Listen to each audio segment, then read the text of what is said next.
Friends, we are studying a topic, project management. Till now we have discussed various types of projects, definition of activity, definition of event, how the Gantt chart is prepared, what are the difference between activity and event, and also various types of activities just like successor activity, predecessor activity, concurrent activity, dummy activity. We have also demonstrated one solved example so that you should understand how you will solve a project network problem. In coming session, we are going to show how you will determine or identify a critical path, because identification of critical path is very important, and with the help of the same example we will try to identify the critical path. Then we have a program evaluation and review technique. With the help of this session you will be able to understand that if you have a program evaluation and review technique where the time is not known with certainty, then because it is a probabilistic time, then how you will determine. So with the help of this session you will be able to determine the most likely time for the program evaluation and review technique. Then the most important part of today's session is to determine floats. There are three types of float: total float, independent float, and another type of float which is very important if you want to find that how the activities, successor activities or predecessor activities can be delayed without affecting the total duration of the project. Then how you will determine the probability of completing the task within a expected duration. So all these things we are going to discuss on this, and you will be also able to understand what is probabilistic time, what is optimistic time, what is pessimistic time, and what is most likely time. So with this help of this example you will be able to define or determine the probability of completing the task if the management wants to complete that task within stipulated time or beyond the stipulated time. Then different types of float, you will be able to define various types of float after this session. Friends, we are discussing on an example to find the critical path. In the earlier example, if you just see the figure, there are three possible paths for this network. First one is ACF, and there are three activities ACF, and if you combine, the total sum is 10 units of time. Second path is ADG, which constitute again three activities ADG. The duration is 13 unit of time. Third activity or the path is BEG. The total sum of duration is 11. So the highest unit of time is consumed by path ADG. So we will say that ADG is a critical path. Here what we have done for this simple network, we have identified all the paths, and then we have analyzed which path is consuming maximum time.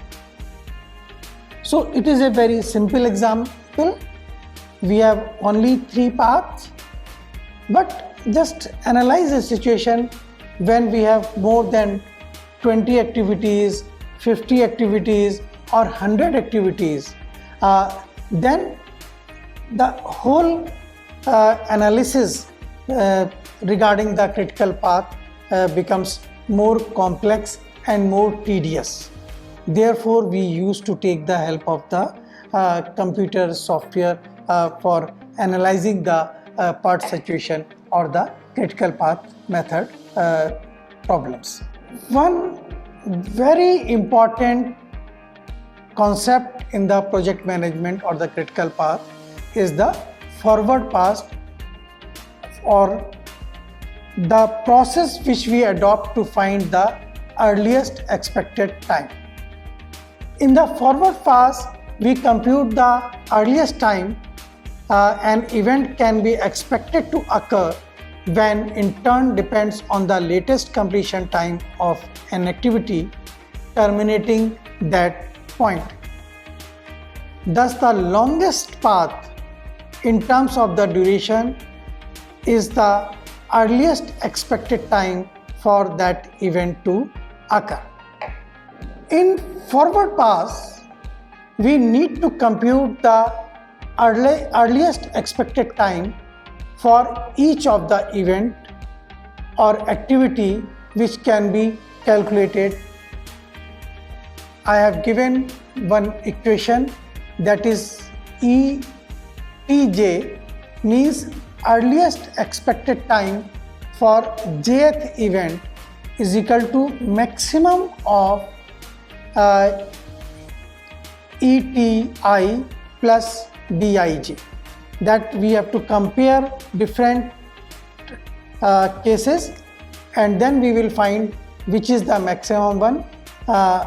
We have where ETJ is the earliest expected time of event J, ETI is the earliest expected time an activity can start leading to event J, then Dij is the duration of activity from event I to event J.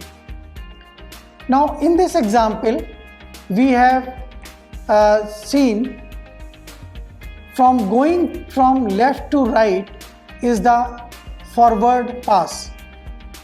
For activity A, if you go, then we can find the earliest expected time for activity A, which is 0, and earliest expected time for activity B is also 0. But if you move ahead, then for activity C, D and E, you will find that we can calculate. For example, if you just see the note 5, we have the duration 4 plus 7 and here 3 plus 5, so maximum is 11. So earliest expected time to start the activity G will be 11 unit of time. Now we will analyze this procedure and we will get same thing. If we go for the forward pass, then we are writing the earliest expected time for node 1, 2, 3 and 4, and similarly node 5 and then node 6. Then all these formulas are given on your left side. For example, ETI is 0, ET1 is 0, that is earliest start time for event is set to 0. We can also find out the earliest expected time for event 2, earliest expected time for event 3, similarly 4, 5. 5 we have to see which is the maximum, that is expected time plus the duration between event 2 and 5 and earliest expected time for activity at event 3 plus duration of event or activity between event 2 and 5. So we will take the maximum of that. So 11 is the maximum as we said 4 plus 7 and 3 plus 6, one is coming 11 and one is coming as 9. So maximum is 11. So the earliest expected time for node 5 will be 11. Similarly, earliest expected time for 6, again we have to take the maximum of 2 duration, and we found that 13 unit of time is the maximum. So earliest expected time for this activity or this event will be 13. Now we will come to the backward pass. In the backward pass, we compute the latest allowable time, that is called the LT. In this procedure, we use in computing the LT is to start from the end event of the network and process from right hand side to the left hand side, or from the end to the starting event. The latest allowable completion time LT for a given event is calculated by subtracting the duration of all the activities coming into the event.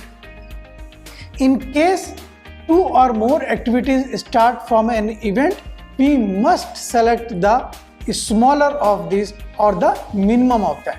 In case of earliest, we are taking maximum. In case of latest, we are taking the smaller one. Here we have given some equation, just like LTI, latest time for activity I is the minimum of that, where LTI is the latest allowable time for event I, LTJ is the latest allowable time for event J, and Dij is the duration of an activity from event I to event J.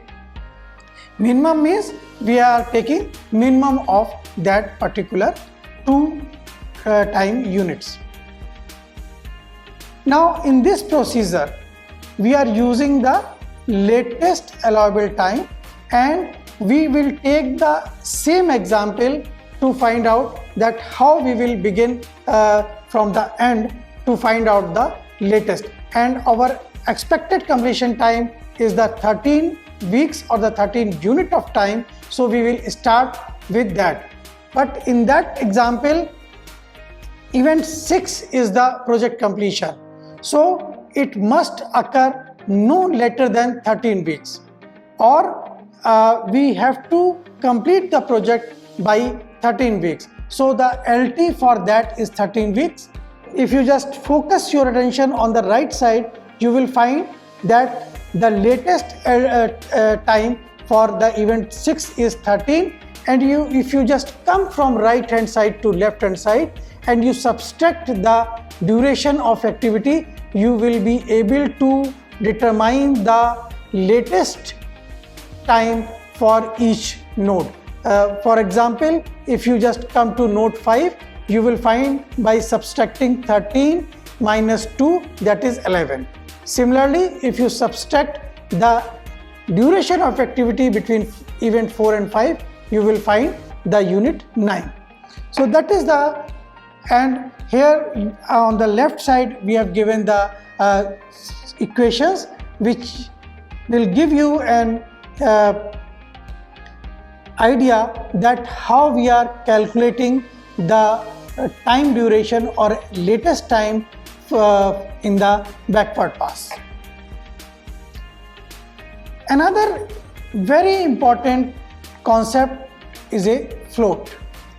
The concept of the float is a great importance for a project manager.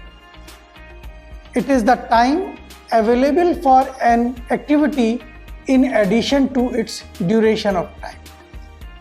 Since both start and the end event of an activity have the earliest and the latest time, so an activity has 4 associated time. Thus, there are 4 possible type of floats, but in practice we are only using 3 of these floats.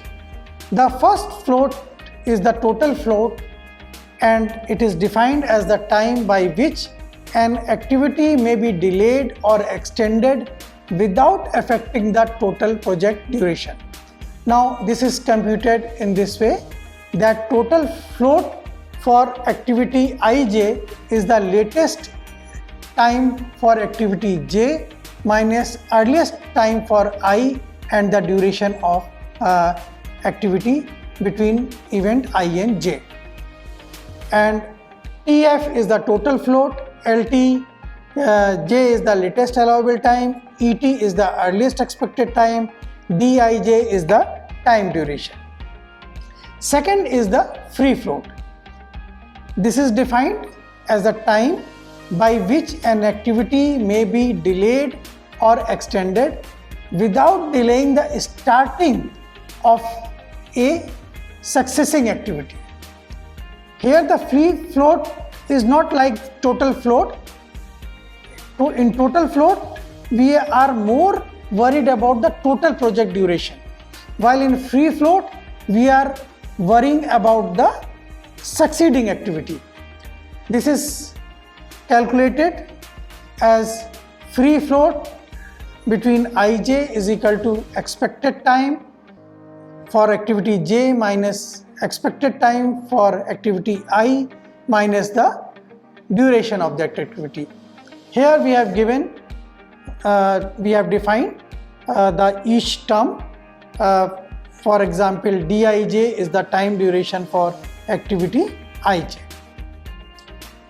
Third important float is the independent float, and this is the time by which an activity may be delayed or extended without affecting the preceding or the succeeding activities in any way. Independent float is defined as IF, Ij is equal to ETJ minus LTI minus Dij. Here we have also defined the each term. For example, ETJ is the earliest expected time for event j and LTJ is the earliest expected time for event I. So in independent float, we are more focusing either of preceding or in the succeeding activities. So it is again an important, and we always try to calculate the independent float. Now we will come to the probabilistic time estimate. Till now we have discussed the cases where the activity duration time were known with certainty. Here, when we are going for a PERT, program evaluation review technique, then our time is not estimated with certainty. Therefore, we try to focus on these activities and the random variables. PERT is more effective in handling cases in which activity durations or activity duration times are not certain. There are few basic assumptions. Activity times are statistically independent and usually associated with the beta distribution. There are enough activities involved in the network, and total of activity times based on their means and the variance will be normally distributed.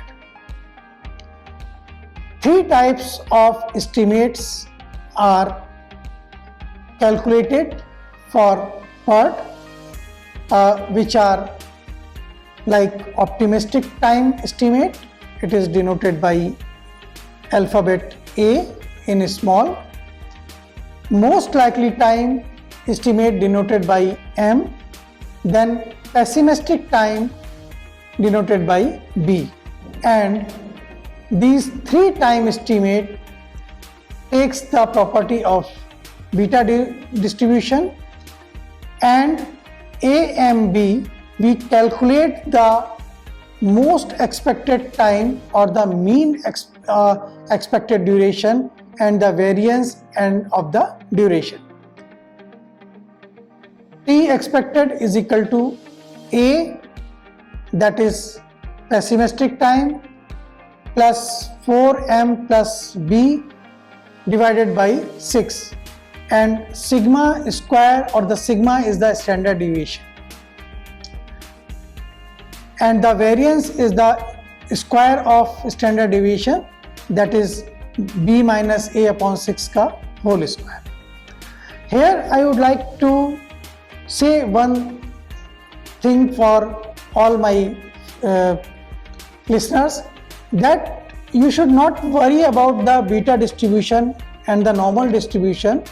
As a common or as a normal learner, you should focus on the time estimate and the variance of the duration, because all the other things are very simple, and we will find more simple when you go in detail through the examples. Now if you just see this example, I have taken the same example with the 7 activities, and if you just see the right hand side of 3 columns, you will find the pessimistic, most likely, and the optimistic, or in other words we can say the first duration, first column say about the optimistic, most likely, and the pessimistic. For example, for activity A, 2 weeks is most optimistic time. That if we ask from the expert, everybody will say that within 2 weeks it should be completed.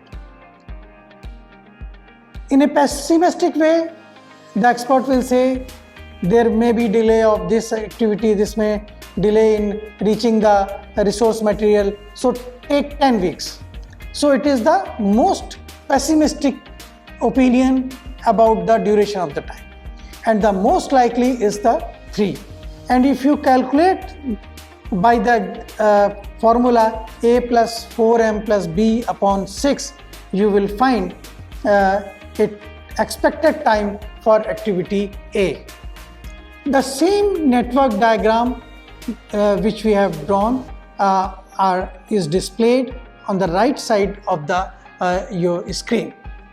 For the same example, we have calculated the expected time in the right hand side of the column, and you will find that for activity A the time is 4 weeks. Similarly for G, the time duration is 3 weeks.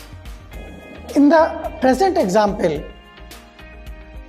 what we have done, we have determined or estimated the expected mean time with the help of a formula a plus 4m plus b upon 6, and we have estimated the duration. Now our problem is somehow similar with the critical path method. Here in the third and the fourth column, we are also trying to calculate the standard deviation and the square of standard deviation, that is called the variance. We have given the standard deviation formula as a b minus a upon 6, and for example 8 by 6 or 4 by 3 is the standard deviation for activity A.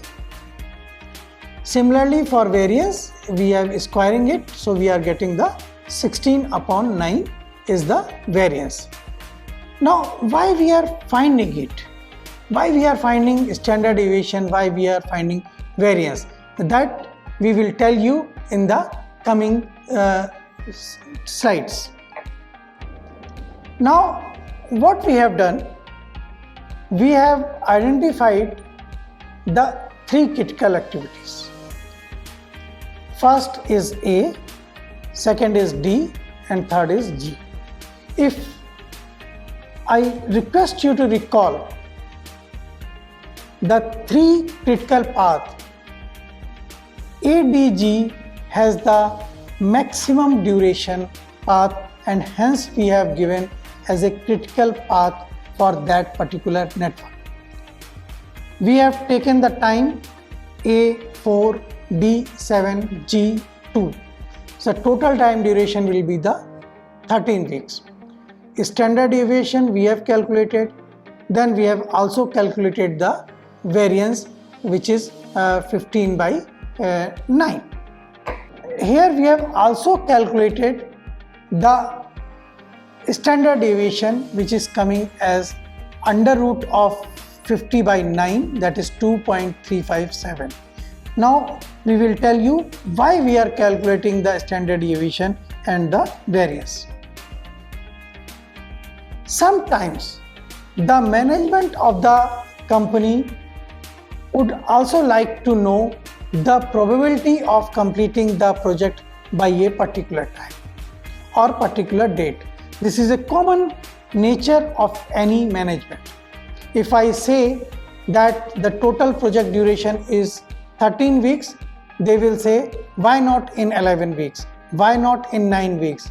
So we have to tell them that what is the probability of completing the project as the stipulated or at the desired time or the date. Let us assume in our example, the total duration is 13 weeks and now we want to find out whether our project can be completed within 11 weeks or not. So what we want to know that what is the expected or what is the probability of completing the project in 11 weeks. So for that we know that the expected activity times for the critical activities are again normally distributed using the central limit theorem. Here, in order to find out the probability of the project completion by a target date, we can use the following formula. Z is defined or is equal to x minus Tc upon the standard deviation. X is the expected time or the desired time, Te is the expected time. So X is the target projection completion time, Tc or Te is the expected completion time, sigma is the standard deviation of the activities on the critical path.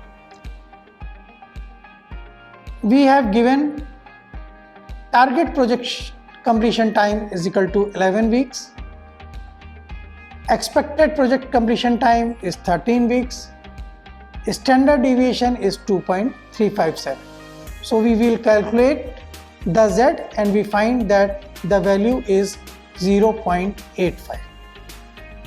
Now if you just see any statistical table or any mathematical book, you will find a normal distribution table where you can find the value on the basis which correspond to Z value, and that value will give the probability corresponding to any value of Z from the standard normal distribution table. For Z is equal to minus 0.85, it is coming as 0.8023. Since Z is in minus, we will subtract from 1 and we will get 0.1977.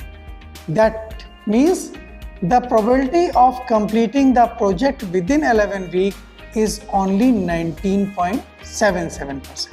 That is one of the important aspect of the part.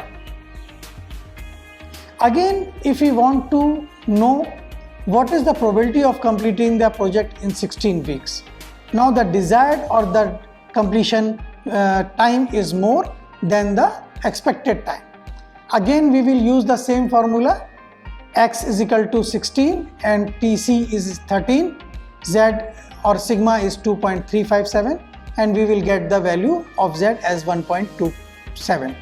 So we will see the value of probability for corresponding value of Z 1.27.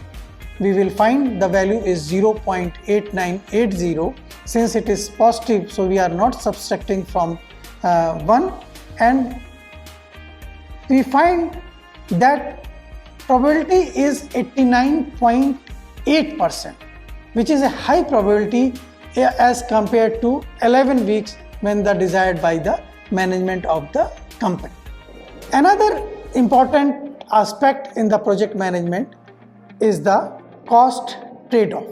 In every network scheduling modules, the managers often want to reduce the critical path time, even though it costs extra money to make the reduction. There are several network methods which can be used to reduce the critical path time. The process of decreasing the duration of project activity is commonly known or commonly called as the crushing of activity. In time cost trade-offs or in crushing, there is a value in crashing a project. That means if we want to crash a project activity, we must crash 1 or 2 or more activities, and for that we need to spend the money. That means crashing activity involves the money. Deciding to crash an activity requires us to compare the cost of crashing activity, that activity, with the value of resulting reduction in the project length. That we will try to explain with the help of an example. Suppose an activity is typically crashed by applying more labor to it. That means, suppose the work is going on only in one shift. Now we want to improve or minimize the time. So what we are doing? We are allowing the second shift. Now if we are hiring the second shift labor, then definitely it is costing 1.5 times more as compared to only one or the first shift labor. We might expect third shift labor to cost twice as much as the first shift labor. Now consider the activity which can be done in 6 days if only first shift labor is used and has a labor cost of only $6,000.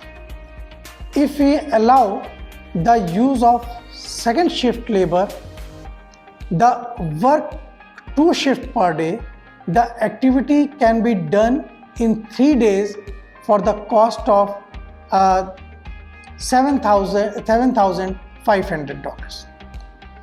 Similarly, if we allow the third shift labor, then the project can be completed in 2 days by working in 3 shifts per day, and the total amount of expenditure will be 9,000. So only purpose of discussing this topic is to give you an idea that if you crash an activity, there is a involvement of cost. Now we will simply define very small definition of what is meant by normal cost. It is the lowest expected activity cost. What is normal time? It is the time associated with each normal cost. What is the crash time? This is the shortest possible activity time which we are going to crash. What is crash cost? Crash cost is the cost associated with each crash time. With the help of example, you have studied how you will identify the critical path. In the example which we have discussed, there are 3 critical paths, and it is very easy to find out the critical path having the longest duration. Second important topic which you have studied in this session is a program evaluation and review technique. The difference between the CPM and the program evaluation review technique is the time estimate. In case of CPM, the time is known with certainty, they are deterministic time. In case of PERT, the time estimate are probabilistic. So we have defined the three category of time: optimistic time, pessimistic time, and most likely time. And we determine with the help of one formula, that is optimistic time plus 4 most likely time plus pessimistic time divided by 6. And you have also studied the various type of floats, because float will give you an idea how much activity can be delayed.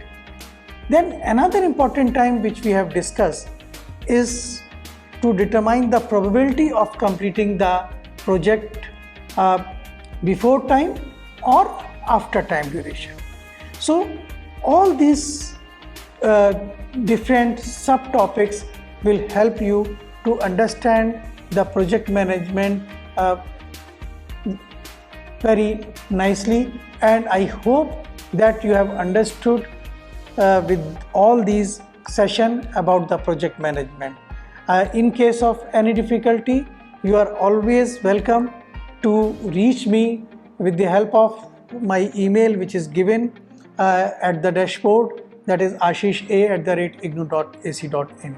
Thank you.